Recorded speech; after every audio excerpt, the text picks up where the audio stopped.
Here's where I'm concerned about when we talk about the impact of Chris Paul's injury moving forward. First of all, the Houston Rockets are not beating the Golden State Warriors without Chris Paul. If I'm Mike D'Antoni, I do not play Chris Paul at all in Game 6. He's not seeing the floor. I don't give a damn how he feels. I don't give a damn what he says. I'm not putting him out there for Game 6. As a matter of fact, I wouldn't even let him travel. The only way I would let Chris Paul travel with the team is if the strength and conditioning department and the doctors are all with the team at the Oracle, so you have a better chance of receiving the treatment you so richly need and deserve, okay? That's the only condition under which I even allow him to travel to Northern California. Other than that, he's staying back in Houston. I don't give a damn what he says. He will be outranked and overruled. If I'm the owner, Mr. Fertitta, I would pull rank. He would not even be allowed to take the trip because I'd be afraid that them sitting in them damn airplanes for 4 hours trying to get to Northern California, Lord knows that the fog might delay you another 2 hours. I'd be worried about all of that. I wouldn't even let him get on a plane, okay? So he ain't playing Game 6 if it's up to me.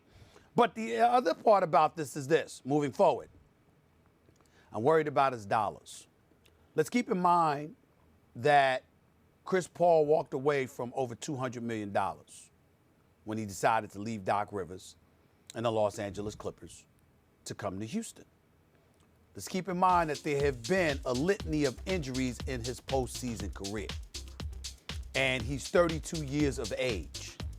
And you have a free agent class that includes the likes of LeBron and Paul George. Now, I have been told and assured by the Houston Rockets that taking care of Chris Paul is pretty much already done. There's no way on earth they're not going to take care of him.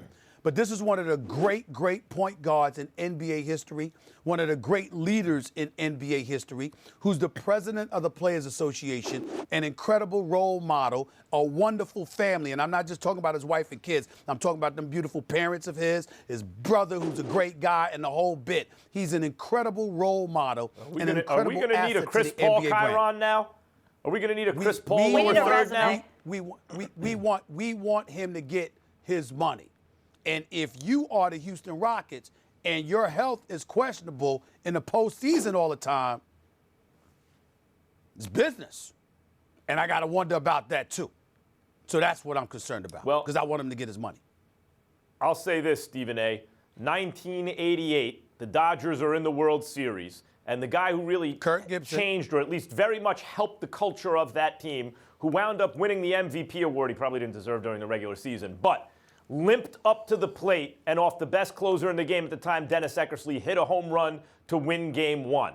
You know, like, that's the kind of inspiration that I think Chris Paul is giving the Houston Rockets right now, playing the way he did last night. I think people will always remember this series, particularly if Houston wins. But I will say this. You and I often disagree on this show. About this, we agree. Don't even get on the plane for Game 6. Hyperbaric chamber for the next 4 days. Do everything in your power, Chris Paul and the Houston Rockets, to make sure CP3 can go into Game 7. And the funny thing is, Stephen A., that it's a little bit of a trap game for Golden State if Chris Paul doesn't even travel. Like, it's not unthinkable that they could spring a surprise, you know, a real big upset even without Chris Paul if Golden State lets its guard down because CP3 is not there. But at any rate, they could win a Game 7 at home if CP3 is good to go. He must not play Game 6. But the hot take of the day with CP3 compromise, Max says LeBron has a shot at the chip, gentlemen.